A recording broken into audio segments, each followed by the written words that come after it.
ബോധവും ഇല്ല എന്നുണ്ടെങ്കിൽ, അങ്ങനെ ഇല്ല എന്നാണ് നിങ്ങൾ പറയാൻ ശ്രമിക്കുന്നതെങ്കിൽ ഞാനൊരു വീഡിയോ പ്ലേ ചെയ്യാം. ആ വീഡിയോ നിങ്ങളൊന്ന് കണ്ടു നോക്കിയിട്ട് ഇനി നിങ്ങൾ പറയണം അയാളുടെ ഉള്ളിൽ ഈ പറയുന്ന ജന്മി കുടിയാൻ ബോധമുണ്ടോ, അല്ലെങ്കിൽ അങ്ങനെയുള്ള ചിന്താഗതികളുണ്ടോ, അയാൾ രാജാവാണെന്നുള്ളൊരു ചിന്തയുണ്ടോ ഇല്ലയോ എന്നുള്ളത് നിങ്ങൾ പറയണം. അപ്പോൾ ആ വീഡിയോ ഒന്ന് കണ്ടു നോക്കാം.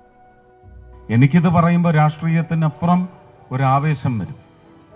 കാരണം 3000 ഏക്കറോളം കൃഷിഭൂമിയിൽ കൃഷി ഇറക്കിയിരിക്കുന്ന ഒരു മുത്തച്ഛൻ്റെ കൊച്ചുമകനാണ് ഞാൻ, കുട്ടനാട്ടിൽ.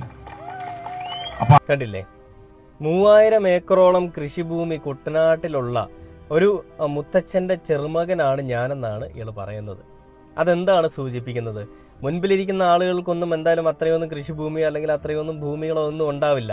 3000 ഏക്കറിന് മുകളിൽ കൃഷിഭൂമിയുള്ള ഒരു കൊച്ചുമകൻ അല്ലെങ്കിൽ ഒരാളുടെ കൊച്ചുമകനാണ് ഞാനെന്ന് പറയുമ്പോൾ ഒരു ജന്മിയുടെ കൊച്ചുമകനാണ്, അല്ലെങ്കിൽ ഞാനും ഒരു ജന്മിയാണ്, കുട്ടി ജന്മിയാണ് എന്നുള്ളതല്ലേ അയാളുടെ ചിന്താഗതിയിൽ, അല്ലെ അയാൾ പറയുന്ന കാര്യങ്ങളിൽ വരുന്നത്. ഇങ്ങനെയൊക്കെയുള്ള ചിന്താഗതികൾ ഇയാളുടെ മനസ്സിലുള്ളപ്പോൾ